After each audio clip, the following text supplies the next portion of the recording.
नमस्कार, मैं मनी यानी कि सूडो लिबरल स्वागत करता हूँ आपका एक नए और कमाल के वीडियो में। आज की वीडियो में हम ये जानेंगे कि कैसे हमारा राम जन्मभूमि मंदिर का सपना सफल हुआ और इस मंदिर को बनाने वाले हीरो, अनसुने हीरो, अनदेखे हीरो कौन से थे, इनकी क्या भूमिकाएं रही हैं और कैसे ये बाबरी मस्जिद से राम जन्मभूमि बना। हालांकि जो राम मंदिर अभी बन रहा है ये पहले से ही राम मंदिर था, बीच में कुछ समय के लिए बाबरी मस्जिद के रूप में जाना जाता था, जो इसका उल्लेख हमने पिछले वीडियो में करा है। आप हमारे इस वीडियो को पॉज करके पिछले वीडियो में जाके देख सकते हो या फिर आई बटन से आपको यहाँ पे लिंक भी मिल जाएगा, लेकिन इस वीडियो को देखने के बाद आप उस वीडियो को भी देख सकते हो। आइए शुरू करते हैं हमारे आज के इस वीडियो को। लेकिन वीडियो शुरू करने से पहले आप सभी से एक अपील, हमारे इस वीडियो को लाइक करना ही करना है, सब्सक्राइब भी करें साथ ही चैनल को, और बेल आइकन को जरूर प्रेस करें, क्योंकि इससे क्या होती है आपको नोटिफिकेशन मिलेगी जब भी हमारी कोई वीडियो लाइव होगी। राम मंदिर हमारे हिंदुओं का सबसे ज़्यादा धार्मिक और विवादित रहने वाला मंदिर रहा है। विवाद में क्यों रहा? क्योंकि कई वर्षों तक यहाँ पे बाबरी मस्जिद थी और हमारे देश के कई सारे सेकुलर बुद्धिजीवी, हालांकि जो आज भी विरोध में है, कईयों का कहना है कि मंदिर बनाने से कुछ नहीं होता, बनाना है तो एजुकेशन स्टेट बनाओ, कई सारी हॉस्पिटलें बनवाओ, आप बीमार होगे तो मंदिर जाओगे तो हॉस्पिटल जाओगे। इन सभी का जवाब हम वीडियो में देंगे ही देंगे। साथ ही इस वीडियो में हम ये जानेंगे कि इस मंदिर के पीछे के हीरो कौन थे और ये मंदिर बाबरी मस्जिद से राम मंदिर में कैसे बना और इसके पीछे का संघर्ष क्या रहा, जो कि हमारे पिछले वीडियो में मैंने बताया था कि बाबरी मस्जिद कैसे बना था। अब हम इससे आगे की कहानी को जानते हैं। अयोध्या राम जन्मभूमि देश के सबसे लंबे चलने वाले केसों में से एक केस है। राम जन्मभूमि का इतिहास बहुत ही पुराना है।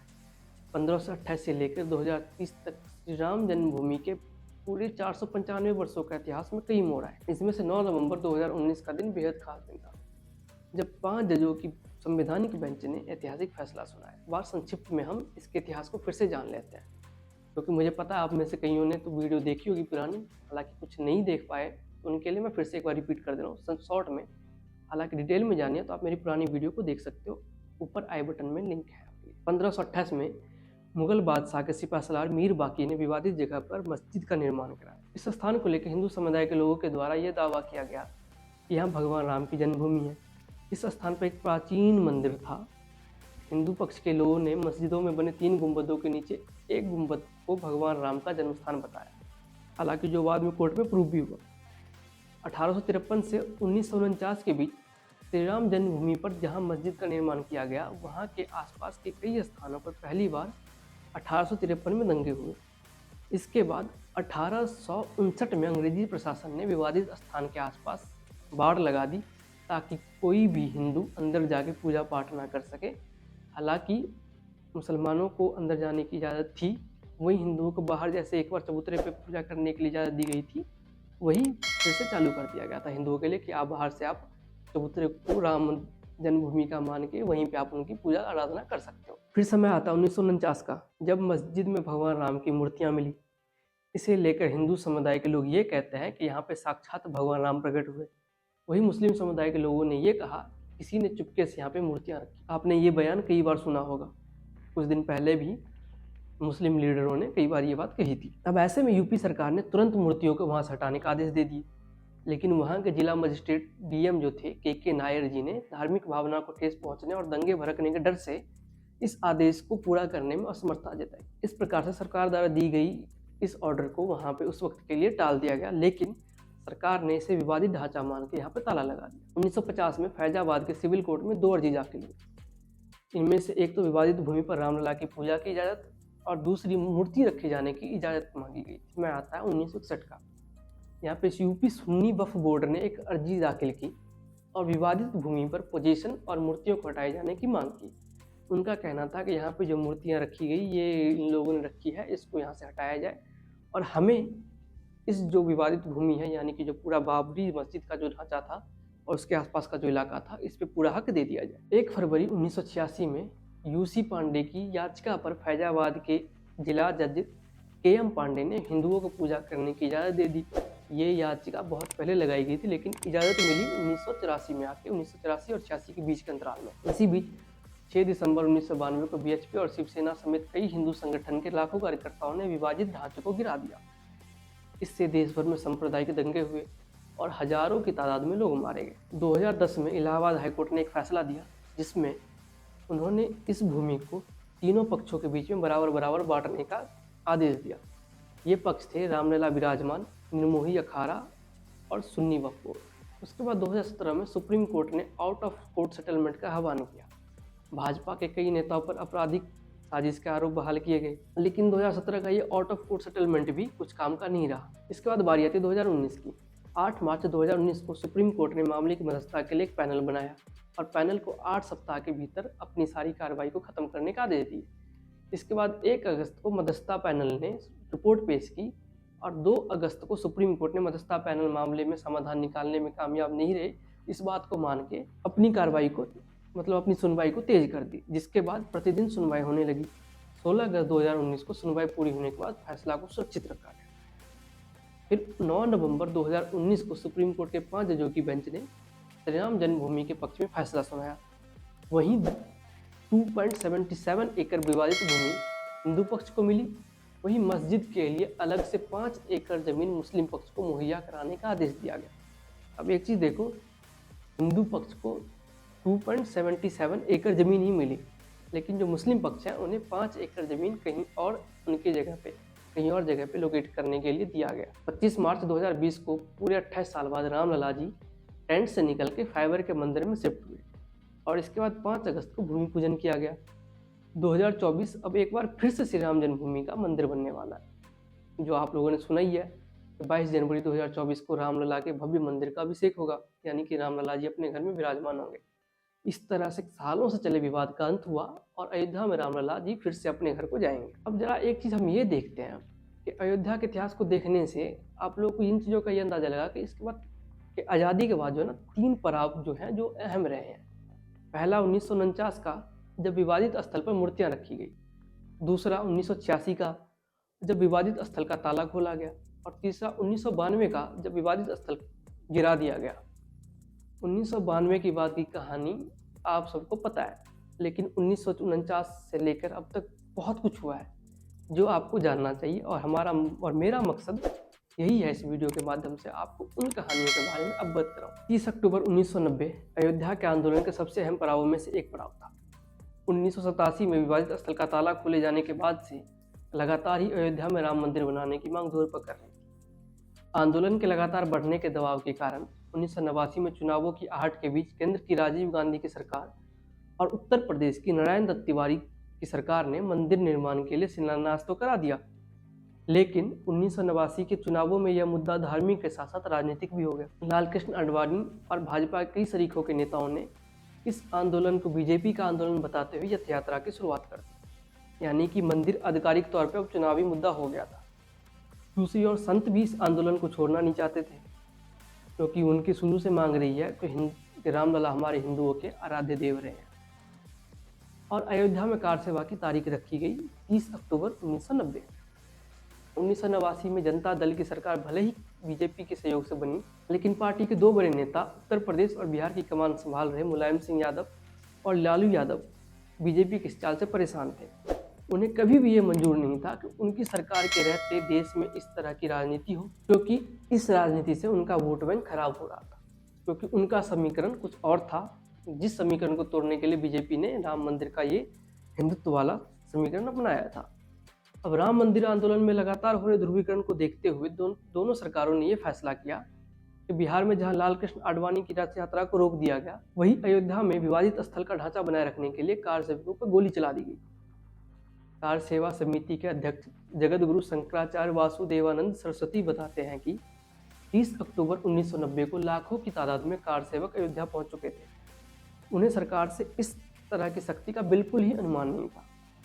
हालांकि तत्कालिक मुख्यमंत्री मुलायम सिंह यादव के विवादित स्थल पर परिंदा भी पर नहीं मार सकेगा, इस बयान के बाद लोगों को यह अनुमान तो हो रहा था कि वहाँ के हालात ठीक नहीं है, लेकिन तब तक अयोध्या में इतनी भीड़ जमा हो चुकी थी कि उन्हें काबू करना इम्पॉसिबल सही था। निश्चित समय पर कार सेवा शुरू हो गई और कार सेवकों ने विवादित स्थल पर अपने ध्वज भी लगा दिए, लेकिन उसके बाद पुलिस फायरिंग हुई जिसमें कई लोग मारे गए और कार सेवा को अनिश्चित काल के लिए रद्द कर दी गई। अब लखनऊ की कुर्सी पर कौन बैठा था, वह ऐसे आदेश क्यों दे रहा था, ये आप सभी को पता ही है।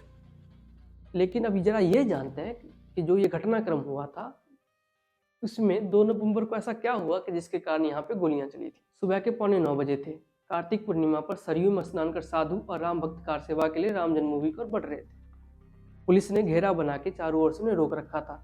वे जहाँ थे वहीं सत्याग्रह पे बैठ गए, यानी कि बिल्कुल रामधुनी जम गई, क्योंकि उन्हें आगे बढ़ने नहीं दिया जा रहा था तो वो वहीं पे बैठ गए, क्योंकि वो पीछे जाने के मूड में बिल्कुल भी नहीं थे। फिर आईजी ने ऑर्डर दिया और सुरक्षा बल एक्शन में आ गए। सबसे पहले तो आंसू घुस के गोले छोड़े गए, फिर लाठियां बरसाई गई, लेकिन रामधुन की आवाज़ बुलंद रही। राम भक्त ना उत्तेजित हुए, ना डरे, ना घबराए। अचानक बिना चेतावनी उन पर फायरिंग शुरू कर दी गई। गलियों में दौड़ा दौड़ा के राम भक्तों को निशाना मारा गया। उस वक्त की घटना का मीडिया रिपोर्टिंग को अगर आप गौर से पढ़िएगा, हालांकि मैं उसके कुछ कटआउट को वीडियो में लगाऊंगा ताकि आप उसे ध्यान से पढ़ें और आप देखें, या नहीं तो आप गूगल पे एक बार सर्च करना। पुलिस और सुरक्षा बल ना खुद घायलों को उठा रहे थे, ना ही किसी दूसरे को उनकी मदद करने के लिए आगे जाने दे रहे थे। फायरिंग का कोई लिखित आदेश नहीं था। फायरिंग के बाद जिला मजिस्ट्रेट ने ऑर्डर पर साइन किया था। किसी भी राम भक्त के पैर में गोली नहीं मारी गई, सबके सिर और सीने में गोली लगी। अब ऐसा कैसे हो सकता है कि कोई भाग रहा हो तो उसके पैरों पे गोली नहीं लगी, सबके सिर और सीने पे कैसे गोली लगी? सोचने वाली बात है। तुलसी चौराहा था वहाँ का, जो बिल्कुल ही खून से रंगा था। दिगंबर अखाड़े के बाहर कोठारी बंदूक खींचकर गोली मारी गई, ये आप सभी ने सुना ही होगा। रामानंदी दिगंबर अखाड़े में घुसकर साधु पे फायरिंग की गई थी। उस वक्त कोतवाली के सामने मंदिर के पुजारी को गोली मारकर मौत के घाट उतार दिया गया। ये मैं नहीं कह रहा, ये उस वक्त के न्यूज़पेपर की हेडलाइंस है जो मैं आपको बता रहा हूँ। वहाँ पे आंसू गैस के गोले के प्रभाव को कम करने के लिए तथा कार सेवकों की हेल्प के लिए जो साधु छत पे खड़े होकर पानी से बाल्टी फेंक रहे थे, उन्हें भी गोलियां मारी गई और वो छत से नीचे, गोली लगने के बाद छत से नीचे आके गिर रहे थे। फायरिंग के बाद सड़कों और गलियों पर पड़े राम भक्तों के सब को बोरियों में भर के ले जाया गया। जीते जी तो उनके साथ जो किया गया वो किया गया, मरने के बाद भी उनके सबको इज्जत नहीं नसीब हुई। अब आप समझ लो उस वक्त का कैसा माहौल रहा होगा। ये तो था उस वक्त क्या हालत हुई थी। अब जरा ये देखते हैं इन हालतों के पीछे जो घटनाक्रम हुई थी, यानी कि ये ऐसा तो है नहीं कि एक ही दिन में शुरू हुआ था। इसके पीछे जो छोटी छोटी कड़ियाँ बनती गई थी, जरा हम एक बार उसको जानते हैं कि कैसे यहाँ पे कार सेवा शुरू हुई थी और कैसे यहाँ पे कार सेवक पहुँचे थे। बात है 25 दिसंबर 1990 की, जब एक यथ यात्रा की शुरुआत हुई थी। सोमनाथ से शुरू हुई थी और ये 30 अक्टूबर को अयोध्या पहुँचे ख़त्म होनी थी। मकसद था कि राम जन्मभूमि को वापस पाया जाए, और इस आंदोलन को, जो अभी तक साधुओं का और बीजेपी का एक आंदोलन था, इसे हिंदुओं के बीच हिंदुओं को पहचान को लेकर जिंदा किया जाए। उस समय के प्रधानमंत्री थे वीपी सिंह और उत्तर प्रदेश के मुख्यमंत्री थे मुलायम सिंह यादव। इन दोनों के बीच राजनीतिक तौर पे एक दूसरे को नीचा दिखाने का खेल चल रहा था। इस यात्रा के शुरू होते ही मुलायम सिंह जी ने इसको एक खास मजहब का सबसे बड़ा मसीहा साबित करने के मौके के रूप में देखा। लिहाजा यथ यात्रा के पहियों के साथ हिंदुओं को भी उन्होंने धमकाना शुरू कर दिया। उन्होंने बाकायदा ये ऐलान किया कि आडवाणी अयोध्या में घुस के दिखाएं, फिर वो बताते हैं कि कानून क्या होता है। उनकी इस बयानबाजी का मकसद एक ये था कि एक ऐसी उत्तेजना पैदा की जाए जिससे उनका वोट बैंक मजबूत हो। इधर वीपी सिंह भी नहीं चाहते थे कि मुलायम अकेले ही उस खास मजहब के मसीहा बने, क्योंकि वोट सबको प्यारी होती है। इसीलिए वीपी सिंह के इशारे पे उस वक्त के बिहार के मुख्यमंत्री लालू यादव जी ने आडवाणी को समस्तीपुर में 23 अक्टूबर की सुबह गिरफ्तार कर लिया। इससे एक दिन पहले वीपी सिंह सरकार ने 20 अक्टूबर की रात जो अध्यादेश लागू किया गया था उसको वापस ले लिया। इस अध्यादेश में विवादित ढांचे और उसके चारों तरफ 30 फीट जमीन छोड़कर अधिग्रहित जमीन पर राम जन्मभूमि न्यास को सौंपने की बात कही गई थी। हालांकि इसके लिए भी समुदाय के नामुंदे राजी नहीं थे और उनका हीरो बनने के लिए मुलायम भी इस अध्यादेश को लागू करने के मूड में बिल्कुल भी नहीं थे। बाकायदा उन्होंने कई बार धमकी तक दी थी, इस अध्यादेश को लागू नहीं कर सकते। लेकिन आडवाणी जी की गिरफ्तारी ने मुलायम सिंह यादव जी के सारे खेल को अच्छे से बिगाड़ दिया। इधर लालू रातों रात मजहब विशेष के हीरो बन गए, क्योंकि उन्होंने आडवाणी जी के रथ को रोक दिया था, जो अयोध्या पहुंचने से पहले ही रुक गया था। अब मुलायम के पास एक ही विकल्प बचा था, अब उन्हें भी तो कुछ करना पड़ेगा ताकि उनकी हनक उस समुदाय विशेष पे बनी रहे। इसी सनक में 30 अक्टूबर और 2 नवंबर के बीच अयोध्या के राम भक्तों को खून से रंग दिया गया और लखनऊ से यह ऑर्डर भी इसी सनक के बीच में दिया गया था। अब एक सवाल ये आता है, इस ऑर्डर के कारण कितने राम भक्त बलिदान हुए? हालांकि इसका सही जवाब आज तक किसी को पता नहीं है, लेकिन उस वक्त की एक प्रमुख अखबार जनसत्ता ने अगले दिन एक रिपोर्ट छापी थी जिसमें बलिदानियों की संख्या लगभग 40 बताई गई थी। साथ ही लिखा गया था कि 60 बुरी तरह से जख्मी हुए हैं और घायलों का कोई हिसाब ही नहीं है। वहीं एक दूसरे अखबार दैनिक जागरण ने 100 लोगों की मौत की बात कही, लेकिन वही दैनिक जागरण आज कुछ दिनों के बाद इसकी संख्या 400 बता रही थी। आधिकारिक तौर पर बाद में मृतकों की संख्या 17 बताएगी। हालांकि घटना के चश्मदीदों ने कहा कि वो इसकी संख्या के लगभग आसपास भी नहीं थे। अब एक दिलचस्प बात यह भी है कि घटना के बाद प्रशासन ने अपनी ओर से कोई आंकड़े जारी भी नहीं किए, लेकिन मीडिया में जो खबर छप रही थी उसका खंडन भी नहीं किया। यहाँ तक कि फैजाबाद के तत्कालीन आयुक्त मधुकर गुप्ता ने तो फायरिंग के बाद घंटों तक ये नहीं बता पाए कि कितने राउंड गोली चलाई गई। उनके पास मृतकों का आंकड़ा कहाँ से होना है, जब किसी अधिकारी को ये पता ही नहीं कि कितने राउंड फायर किया गया है, फायरिंग क्यों हुई है, वह मृतकों का आंकड़ा उनके पास कहाँ से होगा। इसी बीच जो रामलला सबके दिलों में विराजमान थे वो अचानक ही मंदिर से टेंट में शिफ्ट हो गए। अब यहाँ पे एक चीज़ पे गौर करना कि अगर वहाँ पे हालत ऐसी थी, अगर वहाँ पे टेंट फट भी जाए ना और रामलला के अगर कपड़े ख़राब भी हो जाए, उन्हें बदलने और उसका खर्च उठाने के लिए वहाँ के कमिश्नर से अनुमति लेनी पड़ती। इसी कारणवश तकरीबन 25 सालों में करीब 2 बार रामलला जी के कपड़े बदले गए और उनका टेंट बदला गया। और अभी जब रामलला का मंदिर बन रहा है, कुछ पार्टियां कह रही हैं भगवान प्रभु राम तो सबके हैं। भाई राम तो सबके हैं ही, लेकिन सवाल ये है कि आपने राम को कब अपना माना था जो आज आप रामलला आपके हो जाएंगे। भगवान रामलला और उनके भक्तों के साथ इतना कुछ हो गया, वो भी आप लोगों की एक राजनीति के कारण, और आप कह रहे हो भगवान राम आपके अपने थे, सबके हैं। अरे बिल्कुल सबके हैं। इतना कुछ हो गया से एक बात मुझे और याद आया, जो मुस्लिम पक्षकार थे, जो हालांकि जो अपोजिट पक्ष के पक्षकार थे, वो आजकल पुष्प वर्षा करते हुए दिखाई दे रहे हैं। अब ऐसा तो है नहीं कि अचानक से उनके हृदय में इतना बड़ा परिवर्तन आ गया। अगर मान लो आ भी गया कि कैसे है ये आप भली भांति जानते हो। और आखिर में जाते जाते एक बात मैं आपको ये कह दूं कि उस वक्त जो ये कहते घूम रहे थे कि मंदिर की जगह हॉस्पिटल बना दो, यूनिवर्सिटी बना दो, मस्जिद भी अलॉट किए गए हैं, उन्हें भी ज़मीन दी गई है, आप एक बार वहाँ ट्राई कर लो। खैर रामलला तो आपके अपने नहीं हुए, लेकिन जो आपके अपने हैं उनसे एक बार बात करके देख लो, क्या पता वो मान जाए। अब हम एक बार वापस आते हैं पुनः अपनी वीडियो पे और एक बार ये जानते हैं कि वो कार सेवक कौन कौन थे जिनके कारण आज ये मंदिर का निर्माण मुमकिन हो पाया।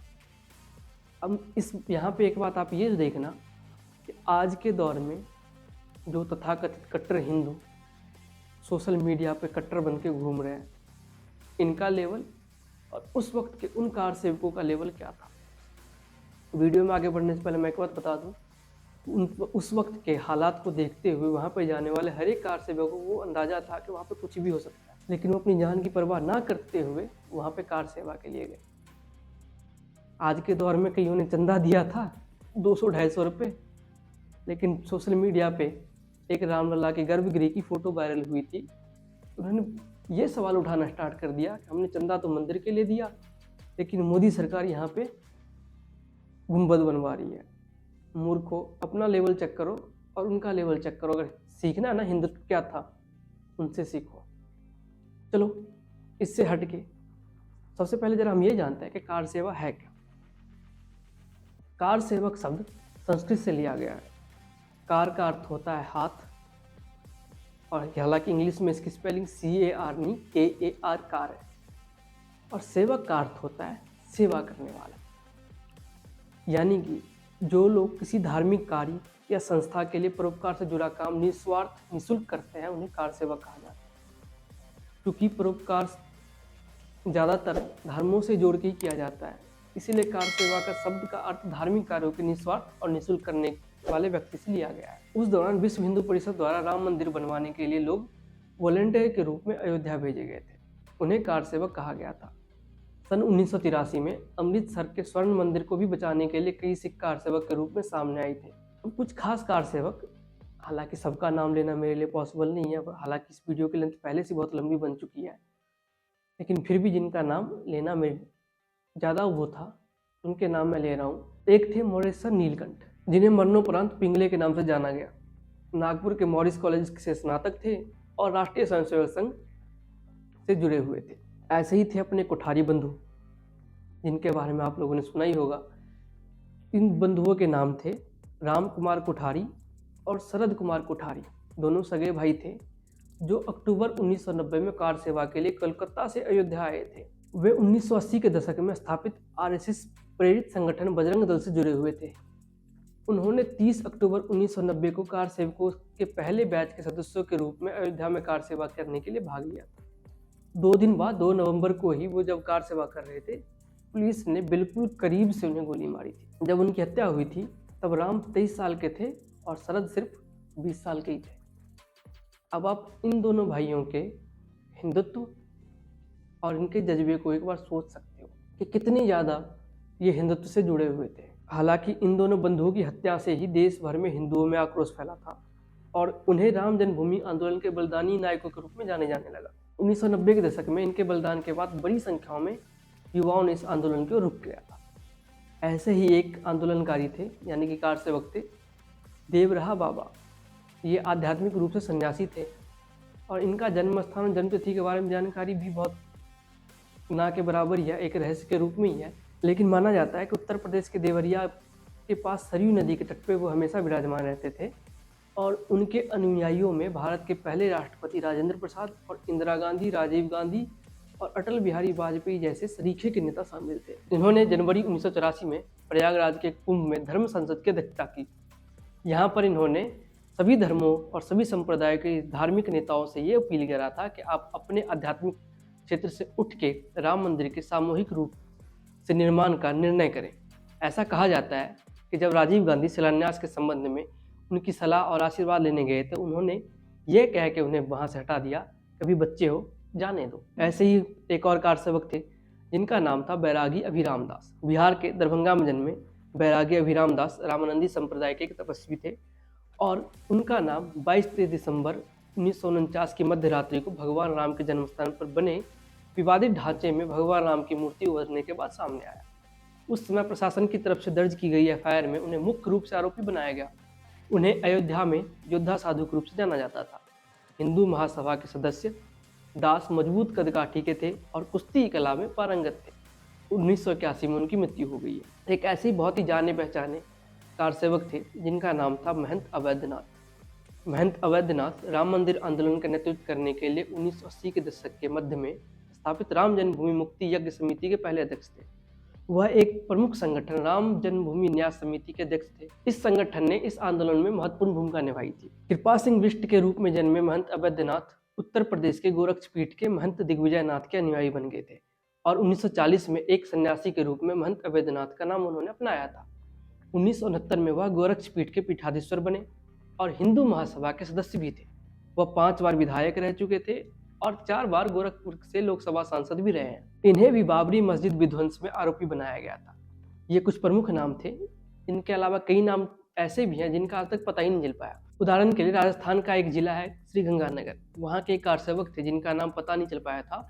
गोली लगते ही वो गिर पड़े थे और सड़क पर गिरते ही उन्होंने अपने खून से सीताराम लिखा। अब ये सीताराम उन्होंने अपनी पहचान बताने के लिए लिखा या वो आखिरी समय में भी भगवान श्री राम को याद कर रहे थे, ये वही जानते हैं या प्रभु राम ही जानते हैं।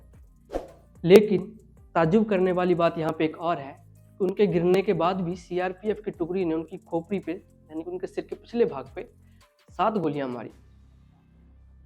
उस वक्त कितनी नफरत भरी थी, इस वाकया को देख के आपको अंदाजा लग गया होगा। कईयों का तो कुछ पता ही नहीं चला। खैर, बहुत लंबे वनवास के बाद हमारे प्रभु अपने घर विराज रहे हैं।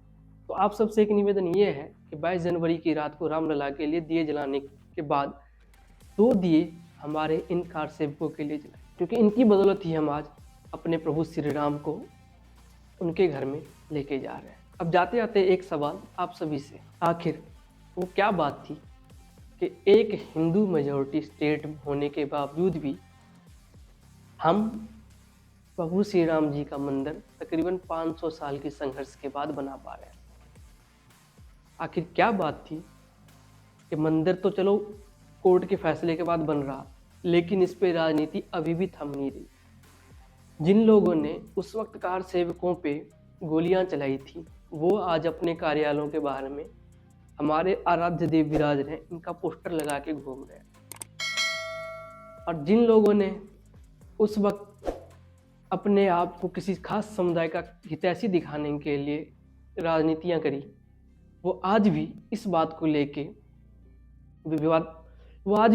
लेके बयान दे रहे हैं कि मंदिर बनाने से क्या होता है, आप उसकी जगह अस्पताल बनाएं। आखिर क्या बात है, आखिर ये क्या हो रहा है कि इन्हें ये समझ नहीं आ रहा कि धर्म और राजनीति दोनों अलग अलग हैं।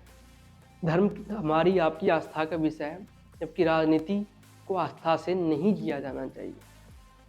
खैर, ये अभी भी नहीं सुधरे और शायद आगे भी नहीं सुधरने वाले। इसी के साथ मैं मनी लेता हूँ आपसे विदा। मिलते हैं एक और नई वीडियो में, तब तक के लिए अपना ख्याल रखें। धन्यवाद। जय हिंद और जय श्री राम।